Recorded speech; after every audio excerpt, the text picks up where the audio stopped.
careful of those island boys. Little girl, use your head.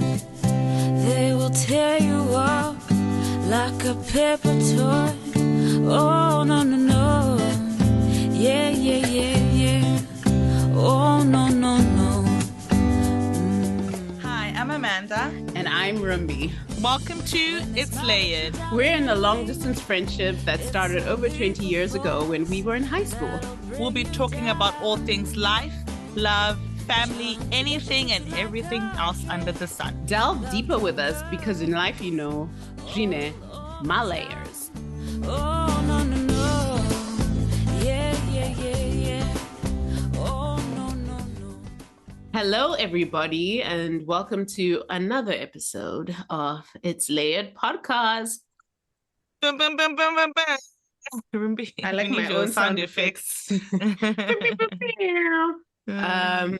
Funny enough, I was watching Black AF over again, and there's this episode, I think it's in episode 1 or episode 2, and he's with his wife, and then they're like, hey, you come against us, basically attack you, shots fired, brap, brap, brap. And I was like, I love that brap, brap, brap. I really think I got that brap, brap from that show, or just Really? I love You it. got it from like Jamaican or Caribbean No, of course, culture. but Like, I and I just always picture like that's how it would be if I ever go to Jamaica. I'm like, blah, blah, blah, as if, they'll probably as look if- at you like you as do not if- belong. And then as if someone came with a gun, I'll be cool about it. Like I would not be cool about it. I'll shit my pants. But Exactly. let's blah, blah, blah, blah, blah right now. It's all fun and games in the club Yeah. till brap brap happens for real. Anyway, so Ducking and weeping. exactly. I'll just faint. I'll just be like, please leave me. I don't know. I'm not from here. So Ruby, faint and play dead. I will That's play literally- dead. Me, I've watched movies and I'm like, why aren't you on the floor like you did? Yeah, Okay, just get some blood from somebody. Kicking you, Brad. That's also true. That's also true. But like, You don't know what type of Situation. you're dealing with. or just zigzag run. They say just zigzag run. Yeah, they say that's zigzag. that's the But that's all the these things key. got the window, I'm sure. Okay, why are we even trivial? I don't even know. Such a serious issue. From But brap brap anyway. to anyway. Okay, but yes, welcome. So excited to have you here for another brand new episode of It's Layered. What are we gonna delve deeper into today, Amanda? Ooh, this one's I think we've been challenged with this one, especially coming from African, Zimbabwean parents. Boundaries, Mhm. rewriting our stories and setting them boundaries. Chalet. Yeah, but African parents be like, bounder, what? What's yours is mine. But Yeah, no, we're just exactly. gonna really delve deeper onto this. I mean, not only from our parents' point of view, but friendships, love, work, Yeah. all them things. I mean, what are boundaries to you? Do you have examples of what a boundary would be to you? So quite interestingly enough, I was listening to something or watching a documentary. I think I was listening to a podcast, and it was talking about, we often talk about boundaries where it's limiting. So typically when people hear boundaries, it's limiting people's access to your space, saying that Yeah. they're only welcome so far. So for example, it's like not physical necessarily. I mean, you can say who can come to your house or not, of course, but also things like who gets to be in on your coming and going. And another way is on social media. Like you can give restricted access, the close friends option on Instagram stories, Yeah. where you can have certain close friends, meaning you're excluding everyone else who you don't consider close friends from, and like seeing certain parts of your life, or blocking certain people. Or for example, when someone asks too much about you, like, oh, what are you doing here? Or tell me about this, that, and you're like, I'd rather not, because you feel that's too personal for them to cross over. Sometimes with workmates, I think too, especially. Yeah. But then I was listening to I think it was a podcast, and they were saying we so often talk about like the restriction of like you're not allowed in, but we don't talk about boundaries of allowing people into certain spaces. I think they were saying boundaries can be saying you are welcome into this space, but also you're not welcome into that space. We often see it as like, hold up, back up. But then you have different levels of intimacy with people around you. So some people are, you allow them within a space, and it's a boundary of sorts, but only a few people get to be within that space. And that's a form of creating boundaries, but in like a positive way, or like not a hey, back up way. What do you define boundaries as? Oh, I'm completely in agreement with you. Like, I think also with like our generation, right? We saw life before social media, the rise of social media, and then life like what it is now. And I think that's like a good snapshot of boundaries. Because I do remember when like Facebook started, you'd be like, oh, you're my friend, and I met you this way and that way. And your status was like, I'm friends with everybody. And, you know, I know you from primary school. Let's be friends. I'll never talk to you again, but let's be friends. Like, you know what I mean? Like, we were so open with it. And then we probably saw like the dangers of that, or the ramifications of that. And some people have overcorrected, like you don't even see them on the socials at all. And some people are still navigating those like murky, who do I let in, as you said, about Instagram and close friends and blocking people and restricted access, all those things. I feel like that's what boundaries is to me, like not letting everyone into your life, into your inner, I guess inner circle would be like the word, right? Or the words. But it's also can be like, as you said, at work, spaces of, you're my work colleague, like I'm gonna kiki with you on the water cooler, but honey, Saturday and Sunday, I don't know you, like don't greet me outside of work, like, you know, those kind of like, we're homies under this building, but outside we're not like, and like, so I guess boundaries show themselves up in so many different ways. So would you say that was your first encounter with boundaries, when you started like restricting who was your friend on Facebook and social media, or like before when you were younger, or any other time? I think for me, probably never. I never probably labeled it when I was younger. Like you just didn't realize that that's what you were doing, but you were setting boundaries. Like I definitely remember, like my mom obviously was unwell before she passed away. So it was like one of those things where it's like, you can't be delving with everybody who's asking, like, oh, the aunties at church would be like, Mama, and you're like, bruh, I can't be like going into all the details with you. And oh, she's fine. You know what I mean? Like just quick, fast. Let's move on. Moving. Like, because you just cannot sit there and give everyone like a full access, restricted, unrestricted access into what's really going on.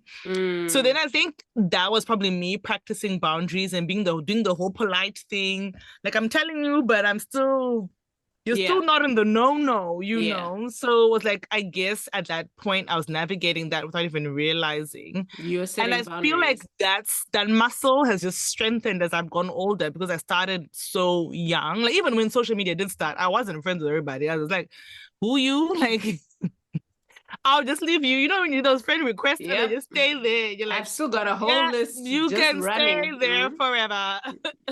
So you're in purgatory or something. Just stay there. Like, and I think, but you've definitely always been good at that. I think even when we were at school, finding out like when your mom did pass away, for a lot of us, it was like, oh wow, like you were going through all this. So I think you really, as you said, you really preserved that for you and like your close family, and it's totally understandable, because imagine dealing, what are we going to do? People's opinions. 13, 14 year olds. What are we going to say? Exactly. What do we know?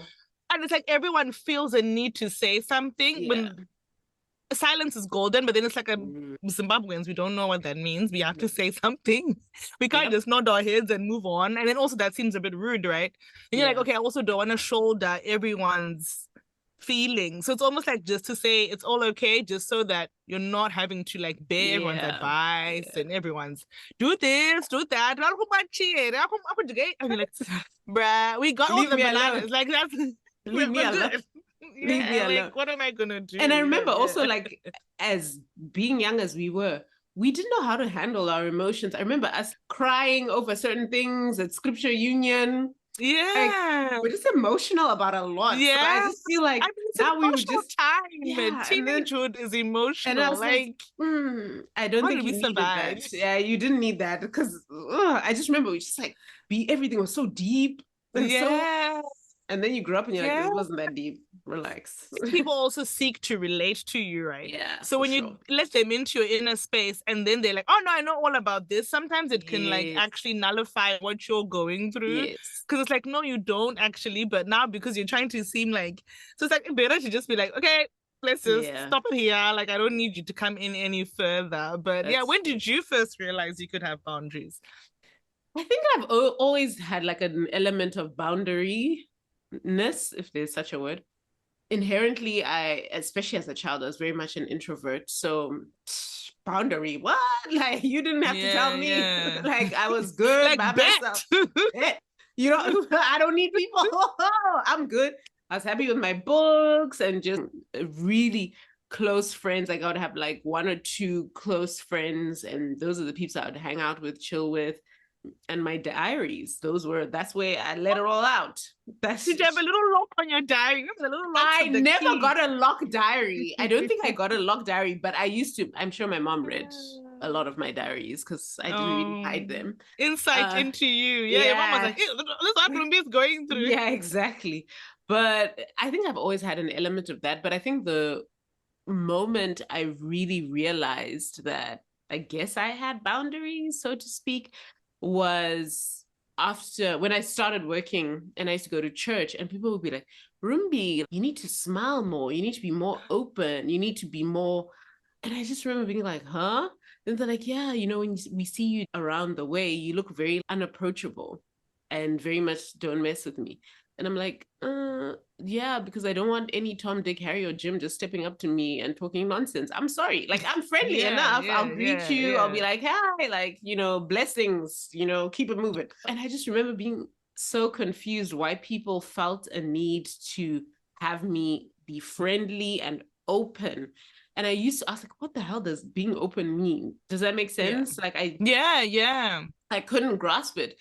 But for me, I was like, if you're not going to be close to me and I don't want you close to me, why we gotta pretend? I can do like fictitious hey convo, but like, let's keep it moving. So maybe that's the first time it was really brought up to me that, hey girl, you're very, you know, not so friendly or whatever. Yeah. What do you think influenced that though? Or what do you think influences boundaries in general? I think for me, I think a lot of it had to do with feeling unheard or misunderstood.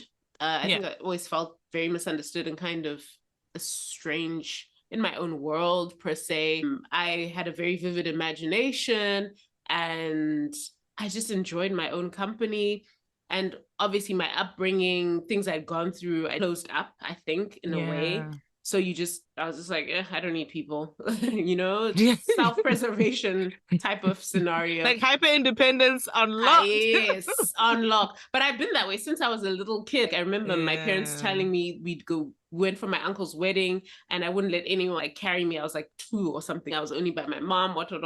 Then get home, I was like to my sister, I was like, Sonny, let's do the dance moves from my steps from Chato, from the wedding. I remember you saying, but that's just who I was. It was like, so you're like absorbing, but not really participating. Yeah. 1000%. So I think those were the influences, and just feeling like people always had something to say about me, even without me engaging, or you know, so I'm like, no, Zimbabweans would just step up and tell you what they think. Exactly. Like, you gained weight, you're skinny now, you're like, hey, no boundaries, no filters. Exactly. So I was just like, I don't need all that. Like, what's the point? You know, I'd rather be by myself. And you, I mean, I think your mom's illness, like, no, definitely. Because I think also it's also, for me, it was almost the opposite of you, where I got burnt, so that I learned not to. You know what I mean? Like, I get that. I was like, I let people in thinking, you know, we're all in this together. They care. They actually care. It's not gossiping. It's not, you know, I think we've talked about this before in previous episodes as well, with the rise of AIDS and HIV and Zim. Obviously, when anyone was sick, people would always assume that's what it is. That's what they used to say, people. Like, God, I'm like, pneumonia. What is it, you're like, okay, you're like, okay, pneumonia. Generic. Everybody got pneumonia. You know, so I think like, it was like letting people in and then realizing not to, and then realizing people gossip, realizing people make up stories and fill in the blanks themselves. And then you just start to think, okay, well, actually, if I don't need your advice, I don't need your help, especially like in Zim, I guess it ends up being financial or familial support, then why do you need to be in the inner circle?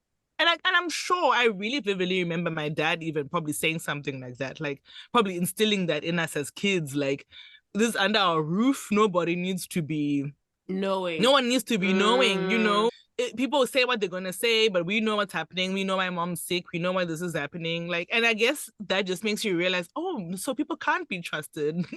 I can't be an open book with everybody. Yep. And I think when you're a kid, you lose that innocence, where it's like, oh, I just innocently told you this, and then now you're using it as ammunition. Then you start to realize, okay, and parents, I won't probably say parents, but adults also use kids to weaponize. They get the information from kids. They're like, it's Kritika, you know what's happening? And you're like, no. Later on, you're like, people are like telling, that's what Amanda was saying. So I think it's like, yeah, you just start to realize, oh, okay, this is why. This is why. And not to say you lie, but you just find ways to avoid the convo, or like cut it short. Like, we're good. Yeah, like, absolutely. Yeah. So would you say that boundaries are closely tied with expectations? Suppose in a way people expect, if you're family, that you're close. If you're family, that you can be put, like you can be in the inner circle. I should be knowing, I should have access to you. And this obviously goes, and even with, I suppose with family more so than anything else, or even with friendships, some people would think, I've known you forever. Why now am I not part of this? Especially like weddings, I'm sure you probably would have felt this. As you're getting closer and closer to your wedding, people start to crop up like, I've been your bestie since grade 5. Self-invitation, I'm coming. Yeah. And I was just like, huh? So it's an expectation, right? That people are like, and then now you have to set that boundary of, actually, even though I've known you forever, we haven't really been, you don't even know who Tom is. You don't even know the story of how we met.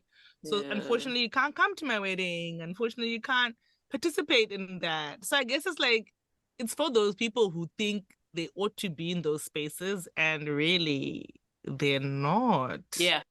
I think that's so true. And I think it's boundaries are necessary to manage expectations. So essentially, I think with boundaries, you're saying, this is what I expect from you, or I'm willing to do, or this is how far you can come into my life and space. Because if you don't say it, someone will, as you said, expect to be at this wedding, this party, this event in your social. I mean, I can tell you the countless times that people have had expectations, and I'm like, where did you come up with this? Like, no. Where is this narrative coming from? No. So I think you try to set boundaries so as to manage that. The hard thing, I think, though, is when people have expectations who you have no relation with whatsoever, and therefore have not set any boundaries, because you ain't even in my, do you understand? Yeah, you're not even in my periphery. Yes, like I'm not even thinking about you. And like, who you, boo? Yes, and those are the complex ones to really, really navigate. Like, where it's you're not even, I wasn't even thinking about you, but you have this expectation of me.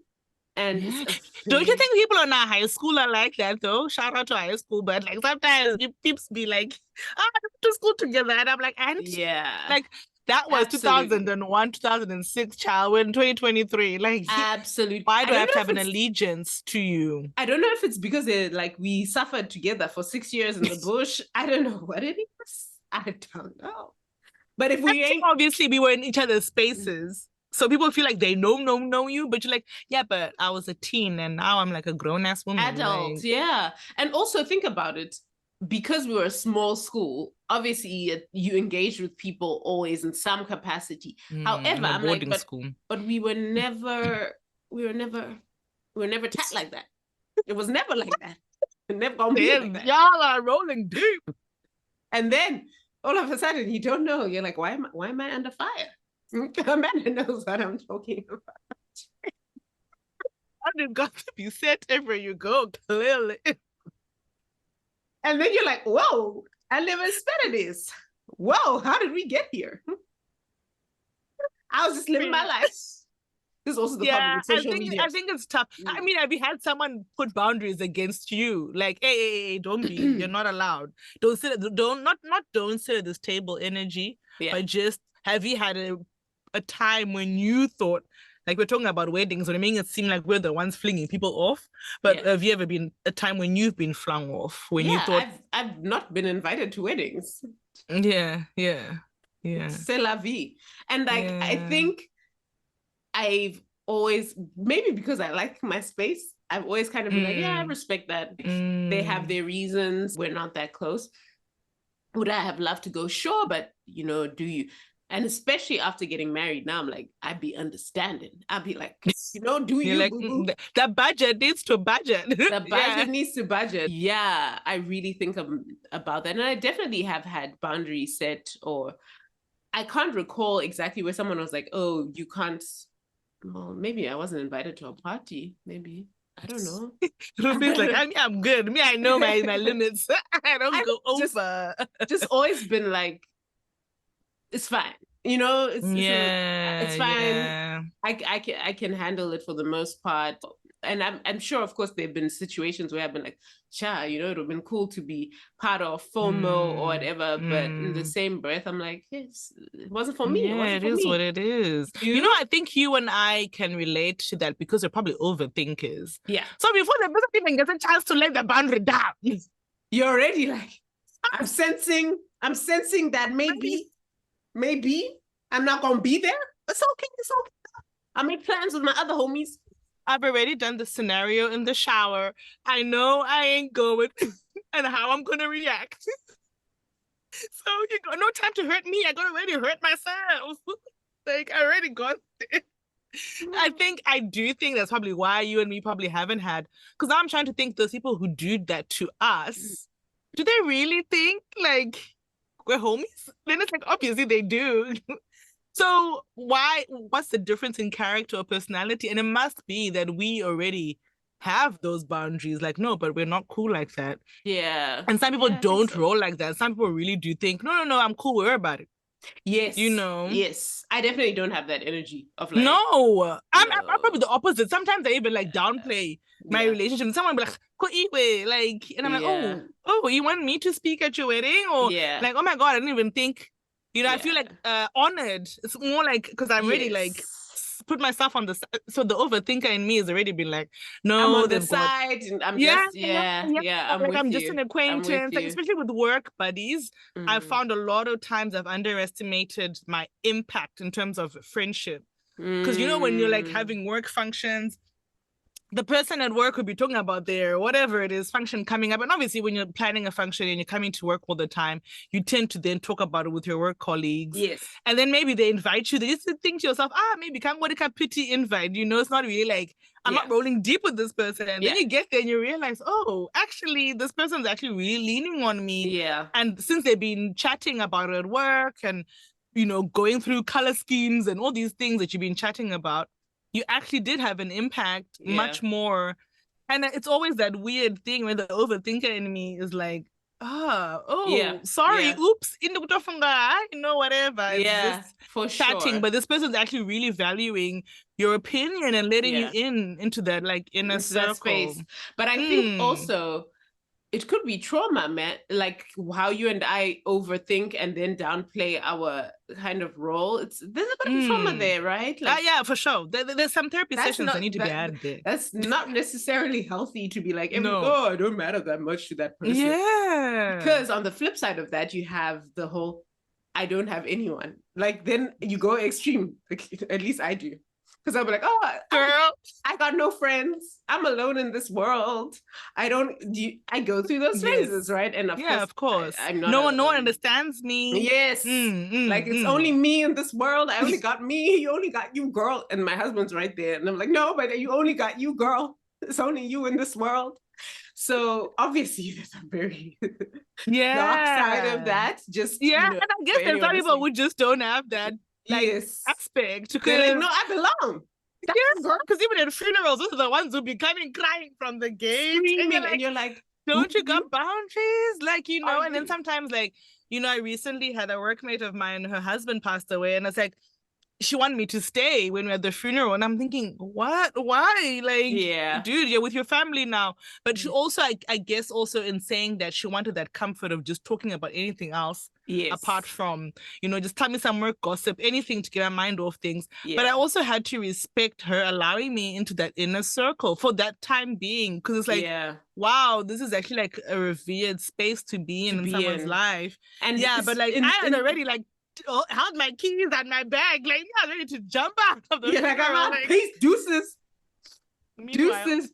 But the thing is, I think in those situations, and I've noticed it, sometimes you really do want a friend because family gets so intense. And I found it even at my wedding, and my Rora, I've said it to you and my other bridesmaids, close friends. I was like, y'all held me down, because as soon as anyone starts being like, you just need someone who's like, what do you need? I got you. Or just to come in, and you guys just swooped in and did, you know what I mean? And it just takes away. No questions asked. No questions asked. Someone who can read you and knows you. And even if you can just say, okay, this is stressing me out, they'll be like, you don't need to worry about that.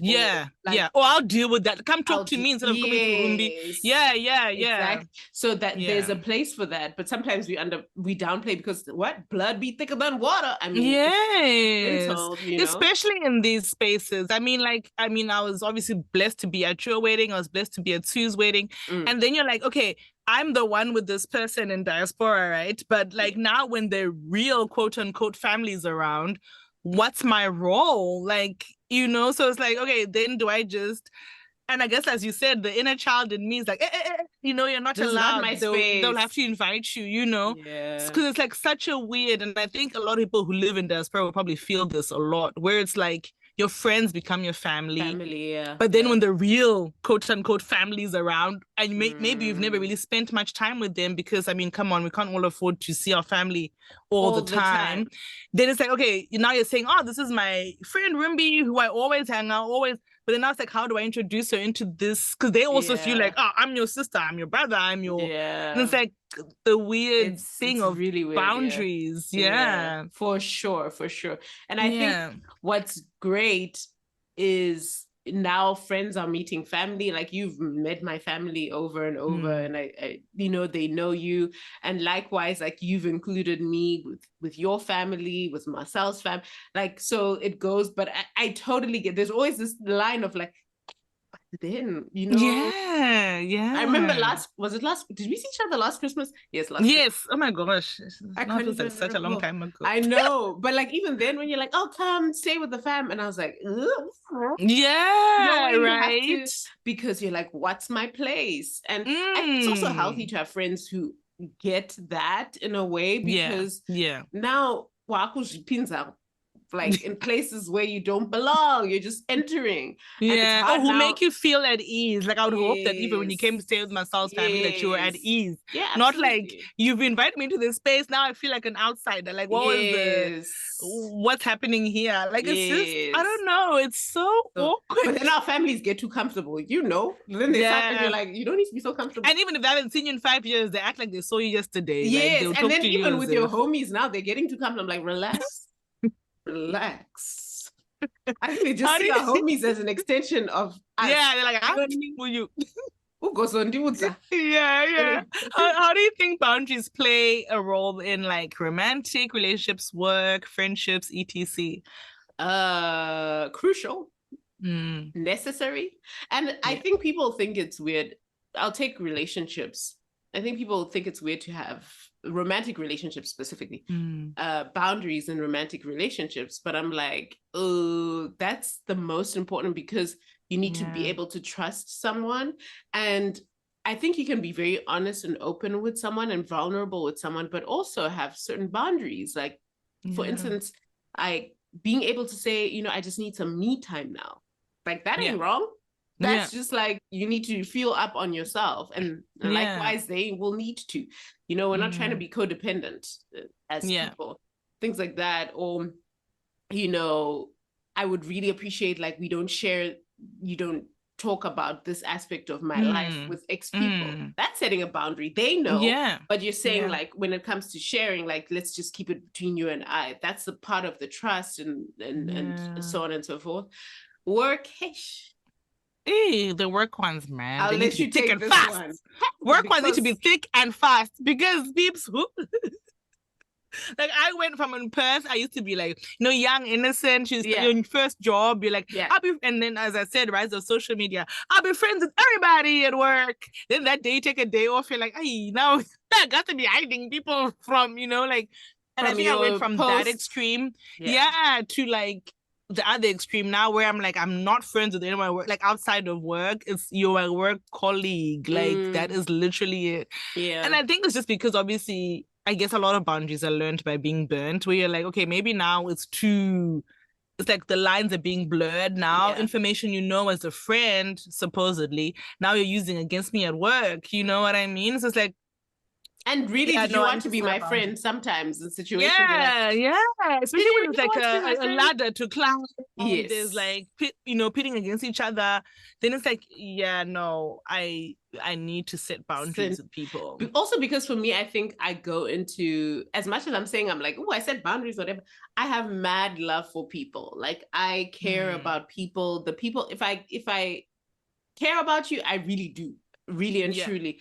So if we are developing a quote unquote friendship within a work environment, I feel like I should, you want to trust this person, but I done learned, if you done worked, you learn that often times that's not the case and you can't fully trust in those scenarios. So for me, I'm with you. I'm like, maybe we can go for drinks, like, once in a while, just to be like sociable and all that, but that's about it. Yeah, I feel like the ones that get crossed a lot for me are friendships. Because it's like someone just thinks like, I know you, I've known you, and it's like, no, but now I want to do it this way. I want to rewrite my story. I don't want to do that anymore. Like, let's say, for example, I'm just throwing out something. Like, I don't want to drink anymore. And this is a friend you used to drink with. And it's like there's always that like pressure, like, no, but we used to always do this, because people don't also want to let go of things they've always done, right? Yes. Especially when you seemingly seem like you're above that now or you're over that now, and they're not. And it's like, but I've changed. My story has changed. Like, I'm not the same old person, like, as much as I'm your friend. But then it's like, then you find those people, like, I don't know if you've ever had this. I've had this a lot. Like when you go back to Zim and you go back with a friend, or even when I went back with Masal, and it's like, oh my gosh, even the way you speak is different, even the way you like, but it's like you revert back to the person you used to be. Factory settings. With that person. Like, you're rapping all the lingo you used to rap in high school or whatever it is, like with that person, because that's the bond that you had. Yeah. But then now you're like, no, but now I'm this new other person. And like, and some people don't respect boundaries, and it becomes a bit like, oh, she changes. Like, no, I'm not changing. It's just that if we're different people, like to what you used to know. Absolutely. And I've had it, similar to what we were talking about earlier, where people still box you into this thing that this is who you are. And you're like, no, sweetie, not anymore. You knew me at like 13. That was how many years ago? So absolutely. And for me, I think with friendships, I've been very blessed, and you and I have spoken about this. I don't have a plethora of friends or like I have a good group of core friends, and people who are friends, in an extended way. But I've been blessed that the core group of friends I've had have almost developed, most of the friendships have developed into a form of sisterhood, if that makes sense. And with that, being able to say, okay, you're in this phase, and understand each person's phase, like this is where you're at, and respecting and just supporting.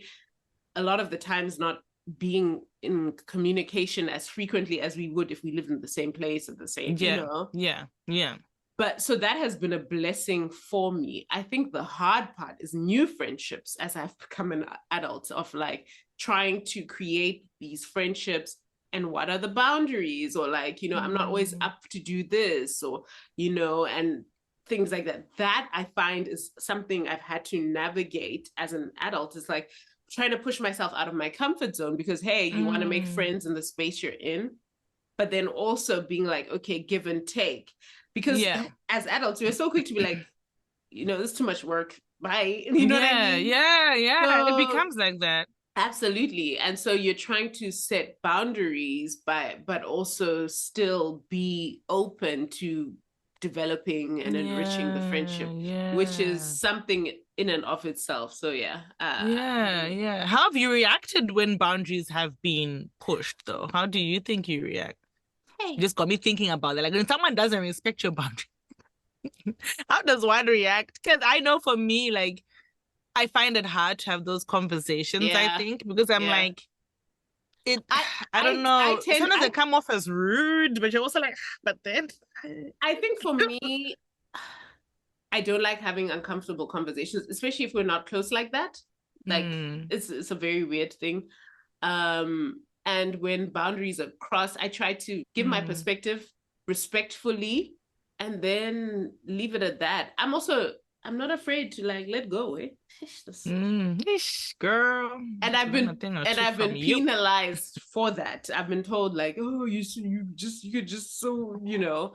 But I really, maybe because since forever, as we spoke about, I've been able to just do me, and I know I have, like I said, a good core group of people who are truly there for me and support me. So I'm like, you know what we're not going to do is you're not going to, what's the reverse psychology? What reverse psychology? My request for boundaries. Yeah. But it's hard because, you know, you want friendships to work out. You want things to go in a certain way. But at the same time, I'm like, cost benefit. How much is it costing me? How much am I benefiting? If the scale is imbalanced and the cost is too high, it's fine. It's fine. Yeah. And with family as well, even like financial boundaries. Yes. That one has been so hard for me. Because you end up just like not letting people in. Because you're like, you're going to use this against me. You're going to... So like, it's so hard because it's like, you know, no is a complete sentence. And it's hard for people, especially Zimbabwean people, to understand. There always needs to be an explanation. You know, there needs to be an explanation, or then you end up making up stories, and it's just like, no. But when you ask someone a question or ask someone for help, I can say no. Absolutely. And that's okay. Yeah. And I think that's just a concept we're still trying to wrap our heads around, especially like Zim families, because it's like, no, I've asked you, so I'm not actually asking you, I'm telling you. And it's like, okay, so whether I said yes or no, it didn't matter. It was just like, okay, this is what needs to happen, and it's gonna happen. And it's like, I think that I've learned a lot since moving to Australia, like exercising that no, or just plain ass ignoring people, or sometimes just not even responding. I'm just like, you know what? That family encroaching thing, you and I talk about it all the time. And it's like, it's the thorn in the side of my flesh, as Paul said. In one of his verses, I think it's Philippians, maybe Corinthians, I don't know. No. The thorn in, and then when you try set boundaries, it's like, who you, boo? What's this boundary talk? Or who am I to you? I'm your, you know, I'm your this, I'm your that. You should, hence you should treat me like this. And I feel like, especially our parents' generation and older, didn't have boundaries. Their boundaries are constantly like, being disrespected. So to them, they're like, no, older people can disrespect your boundaries. Doesn't matter. Like once an older person tells you to do something, you do it. So then for them to then flip their heads to realize that their kids want boundaries, it's like, where did you learn this from? What is this? You know, when I ask for something, I get it from my child. Like that is the way it works. And then you're like, no. There's not the way it works. That's not, no, exactly. But do you feel that once boundaries are set, it's an opportunity for us to rewrite our story or day-to-day life? Like, do you then think like... I do. I think I must admit also being a new mom has been another opportunity to set boundaries, because people will be like, if you're like willy-nilly with your child, people also just so you like also need to then know what are boundaries and what are like, okay, maybe I'm being too much of a helicopter mom here. Or maybe like, no, really, I have to advocate and set boundaries for my kid. You know, like a recent one of mine, just to give an example, is like talking about Jerome's hair. So a lot of times Jerome is around Caucasian kids. So to them, when they see that, oh, I love his curls. And the next word they use is wild.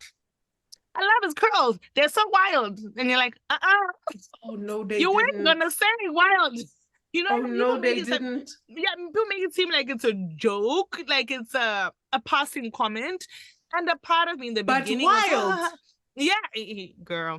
And sometimes you're just like, then after a while, I'm like, okay, no, actually, I don't want this to be a repeated statement, a repeated sentiment around his hair. Yeah. Yes, he has curls. Yes, they grow wherever way they grow. They're unruly. Yes, they're not gonna be perfectly coiled and growing, whatever. But it's like the word wild to me is wild. Yeah, like that's so wild. a lot of times and now I'm correcting people. That's a boundary for me. I'm like, no, I'm really intentional about what I say about his hair. So please, you can choose it. Or like, and I think people say it without thinking, but it's like when you're already othered, you don't need all these words that make you feel even more othered. Yeah. I know he's only one, but it's like, I need to start this, being serious just say, about I this. love his hair. Just leave Full it there. stop, girl. That's a sentence. Full stop. Not wait. Full stop. It's all good. Right? Nothing more. And then like the touching, obviously, that's another thing. That's standard. And you're just like, okay, I need to now set boundaries and be like very swift and fast with them. I can't just be like, make people everyone feels comfortable apart from me and him. Like, what's the point in that? Yeah. That's I don't know. What do you think about rewriting our story? Absolutely, because as you said, our ancestors probably didn't even have boundary. What? None of the vocabulary. Is there even a Shona word and a Ndebele word for boundary? I don't actually think there's a boundary. Boundary. They'll be like, so what now? So there was no such thing. And I think our people are learning, like by us now trying to set these boundaries, rewriting the narrative of being a Black Zimbabwean woman, African child. And I think it takes a lot of guts, man, because it'd be rough. And, for me, it's at this age still having a fear of telling my parents no, or saying I want this, or I don't want this, or this is where I'm going, and just, I'm like, I'm 35. How is that normal? And then I remember, when we were kids, we'd go visit my grandparents and they're very religious. So my aunts and uncles, they pretend they don't drink. They'll just be drinking out of mugs, And I remember looking at them and I'm like, we all know you drink. Why are you drinking out of a mug all of a sudden? But because they were at their parents' house, they were now drinking out of the mug, Yeah. They knew the boundaries. Exactly. So it's kind of us saying like, this is who I am. And, hopefully for the betterment of our future generations and children, because like this boundary, this life, like I just think of just the lack of privacy and just, what I say goes, or what do you mean you need time? What do you mean you need space? What do you mean you are this, that, or other? Like where, in your spirit, you don't need this or don't want this or don't want to be around this family member or don't need this family member's opinion or don't need so many things. And then it's like, you had no right. And it's like, wow, do you know how deep, it takes away your authority or autonomy over your own life. So I think it's definitely, we're starting to rewrite and it's hard. So anybody out there struggling, Charlie, I'm sitting front row. We're there with you. I mean, when you're on that, actually, someone who is listening, how do you think they can set their own boundaries? What do you think the first steps would be? Well, I think the first steps actually are an understanding of what makes you comfortable and what makes you uncomfortable. Yeah. Because I think when you have grown or been in an environment so long where you haven't had boundaries, you start not understanding or hearing yourself.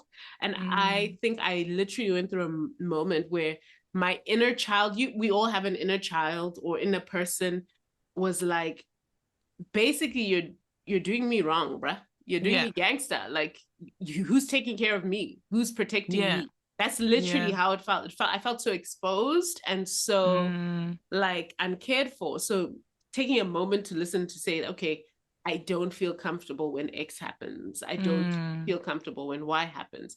So you start by paying attention to that. And then what environments do those feelings come up in, or in what situations? And it's just learning. It's hard to say no, y'all. It's hard. I won't even lie. And it's awkward in some ways. It's awkward, right? Because I feel like you also have to learn which language to use. And I say this from work as well, like, because obviously, WhatsApp, someone will grab your number from work for whatever reason. Maybe you went to a conference, I don't know, whatever the reason. And then now they're like your WhatsApp buddy. And you're like, no, like there's a boundary. That number was only given in that certain scenario. Not for you to now holler at me and see my status and now God's to be blocking you, So it's like learning that as well. Like I've learned the last couple of years to really be like, and swift with it, because I feel like sometimes a lot of people's excuse is but you never had a problem with this, well, like now I do. why is it a problem now, like now what I mean? And it's like, now I do, or I didn't find the words to tell you before, and now I've seen the effect this has on me. I don't like it, like don't do this, don't do that. And like I feel like finding the right language where it's like it still lands okay, but it's still firm enough to be like, this be me. And you may find that you may actually need to start with that block button, or limiting who can see your WhatsApp status, or unfriending. I went through a phase of that heavy. And I was just like, no, we not, I don't feel, and things like that. How they say we should cleanse our feeds or social media. I think it's the same with, say, who has access to you and your social media. That's why people have private accounts. You can also do that. I just went through a phase where I was just like, I just don't need that. And also choosing where I share information. Most anything that I share is probably one-on-one direct conversation between me and somebody. So it evolves. And then eventually you just say, I'd rather not, or, I'm sorry, I can't. I still feel like I over-explain myself. I was about to say that, especially like in the workspace, someone will holler at you after 5 and they'll be like, Rumbi, can you do this? And now when you're like, no, sorry, I can't. I got a doctor's appointment. No is a complete sentence. No is a complete sentence. And it's okay just to I'll be do like, it in the morning. Exactly. I'll deal with this tomorrow morning. Or like if someone messages you, I will not open the message until work time. Tomorrow. That's what I do. Yeah, exactly. So I don't know. I think I've learned, you have to learn to be unapologetic with it. Like, you're not being rude, you're just literally stating your boundaries, and they should be within the confines of where it makes sense. Like, obviously, if you're meant to be at work and you're like, I know, I only answer tomorrow, it doesn't make sense. Exactly. And so, don't do like, what's his name? What's that guy? That Jewish, the chubster. What's his name? He was in You People. What's his name? Seth Rogen? Is it Seth Rogen? No, not Seth. He's one of those. The other. Oh, yes. The other one. I know the one. Therapy session. Yes. I need to find this guy. Let me find. Oh, my God. Jonah Hill. Jonah Hill. Don't be Jonah Hill. Okay. If y'all don't know what Jonah Hill did, he was dating a surfer. They met. She was a surfer. And obviously she wore swimsuits for her job. It's like, that's her life. And he's been going through therapy. He even has a show on Netflix, right? About with his therapist. I haven't seen it, but because he's so woke now. He's he can't shut them eyes. Sometimes he needs to, I feel. But basically, he gave her an ultimatum. An ultimatum saying, I don't like when you wear certain things when you're surfing. I don't like you surfing with dudes. I don't like controlling. These are my boundaries. I don't want to be with someone who is what. That is misuse of boundary and therapy speak, because he absolutely knew who he was going into a relationship with. He probably was into her because she dressed, you could see her body on the surfboard, things like that. So obviously we're not saying use it manipulatively, but use it because ultimately what your boundaries are for, it's for protecting and caring for yourself, especially that and your sanity. Your sanity. And I was talking about that inner child, that inner person within you, because when something don't feel right. How many horror stories, thrillers, documentaries have you watched when they're like, oh, I knew something wasn't right? Gabrielle Union, when she had her unfortunate experience and ended up being raped, she writes about it and talks about it. She just knew, like she had an inkling feeling. And it's not to say these people are to blame, but I think what we're saying is we sometimes over rationalize and say, no, I'm being ridiculous. No. Yeah. But it's something within you is telling you it ain't right. And I find like boundaries are personal. A lot of times they don't have to do with what everybody else is doing. Yes. You're just saying, for me, this is how I operate. So like in the Jonah Hill situation, it's not like he should just be like, this is how I operate. I don't want a partner who then he has to decide whether he stays with her or not. Not where you change. Yes. Then it's gone. Then now that's control and manipulation, because it's in a lot of times it's just your own set of rules for yourself that you have to protect yourself. Yeah. And they got nothing to do with the other person. Can also have their own, and then you have to try to respect each other. Exactly. But I find a lot of times people start to use it as, as you're saying, a control mechanism where it's like, no, but I don't like that. It's like, no. That's not a boundary though. Yeah. And then also don't get pissed. If you set those boundaries and someone is like, okay, I'm out. Bet. Don't get pissed, because it's like maybe that doesn't sit well with them, or it's like, so then you just don't now be like, but why don't you want to be my girlfriend?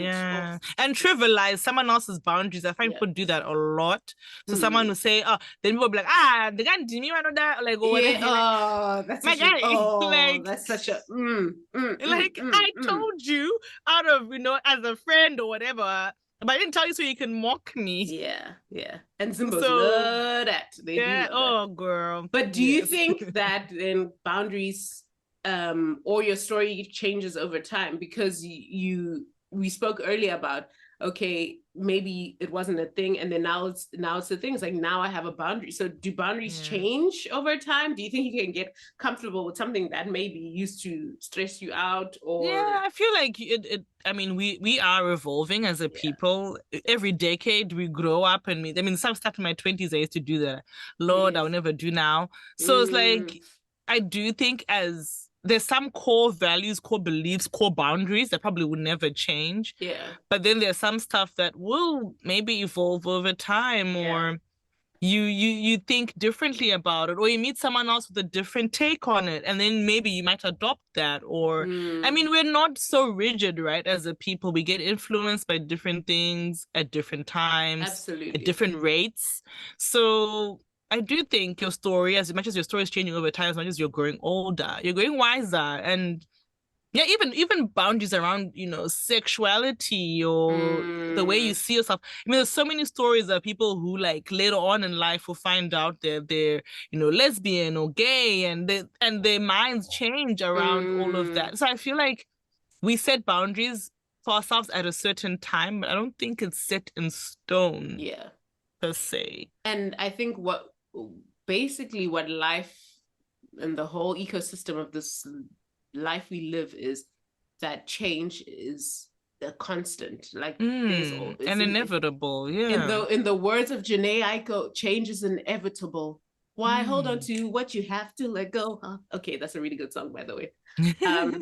But basically, that it's an inevitable part of our lives, and being able to be fluid and be forgiving to others, of like, be understanding, show a bit of empathy, and also to yourself. If yesterday you didn't like Crocs and today you want to buy a pair of Crocs, do you, boo-boo? It's all right. It's okay. I heard they're really comfortable. I still haven't committed yet, but I heard they're really comfortable. So, you know what I mean? It's like, but then we have allow yourself to be influenced.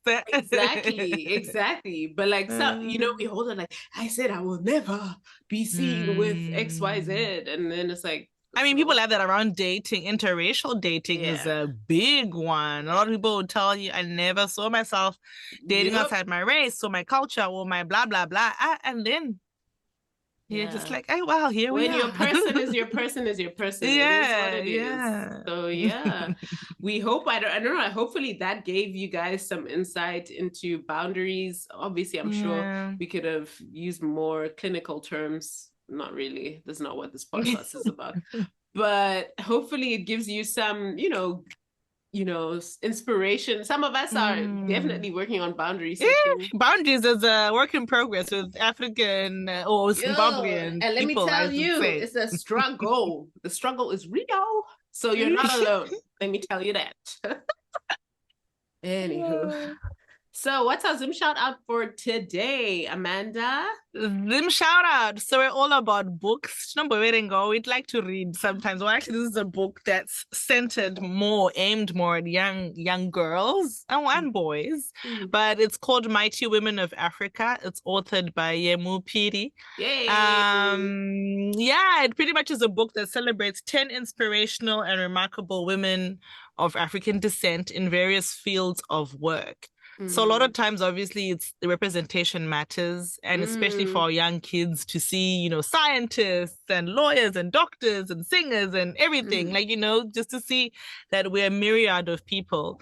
We'll definitely share the Amazon link. Obviously, if you've got little kids at home who are looking for books that might inspire where they can see themselves, written by fellow Zimbabwean, we will share this book with you.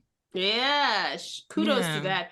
And represent, especially, I don't know how to, especially in spaces where there are fewer of us, it's so crucial. And also to believe, so you believe like, I can be that too. I can do that too. Type of situation. So the inspiration is real. People really will remember, like, oh my gosh, you think you're not making an impact, but when you break that ceiling, it's good for everyone coming after you. Absolutely. So thank you, Yemu, for that. And thank you all for listening to another episode of our podcast. And we'll see you on the next one. See you guys. Season 5. I think we'll be saying this every time. Season 5. They done heard. Season 5, yeah. But yes, season 5. Bye, guys. Bye, guys. Yeah.